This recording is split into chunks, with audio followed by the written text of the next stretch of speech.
స్వయాన TDP finance minister కూటమి మంత్రి అయిన పయ్యావుల కేశవ్ గారు అసెంబ్లీలో ఇప్పుడు బడ్జెట్ సెషన్స్ లో ఆంధ్రప్రదేశ్ అప్పు వైఎస్ జగన్మోహన్ రెడ్డి గారు 2024లో పవర్ దిగిపోయే టైంకి 4,92,000 కోట్లు, 2019లో సిబిఎన్ గారు దిగిపోయే టైంకి 2,64,000 కోట్లు, జగన్మోహన్ రెడ్డి గారు 5 ఏళ్లలో అదనంగా ఒక 2,30,000 కోట్లు అప్పు చేశారు అని స్వయాన పయ్యావుల కేశవ్ గారి అఫీషియల్ గా రిపోర్ట్ ఇచ్చినా గానీ కొంతమంది బ్రెయిన్ వాష్డ్ టీడీపీ జనసేన కార్యకర్తలు, టీడీపీ కార్యకర్తలు, జన సైనికులు, వీర మహిళలు ఉంటారు.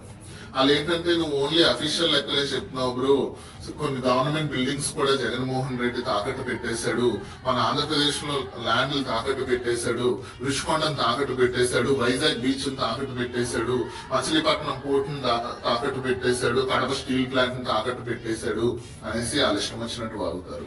వీళ్ళందరూ ఫినాన్స్ మినిస్టర్ నిర్మలా సీతారామన్ లేదా కాగ్ డిపార్ట్మెంట్ లో పనిచేసే ఎంప్లాయర్స్ ఏంటి?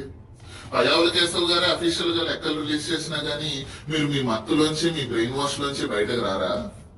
ఇంకెన్ని రోజులు అబద్ధాలు చెప్పుకొని ఎర్రిపప్పల్లాగా అసలు చదువుకున్న వాళ్ళు మీరు, ఈ కాలం పిల్లలు ఇప్పుడు ఈ అబద్ధాలని, సొల్లు మాటలని గూగుల్లోకి వెళ్ళి చూసుకోవచ్చు కదా. కాగ్ రిపోర్ట్లు, సెంట్రల్ మినిస్టర్ రెస్పాన్సెస్ ఆంధ్రప్రదేశ్ అప్పుల మీద, అవేమీ చదవకుండా మీ ఇష్టం వచ్చినట్టు రీల్స్ వేసుకొని, ఎడిట్లు చేసుకుంటూ, ట్రోల్స్ వేసుకుంటూ ఇది ఒక బ్రతుక?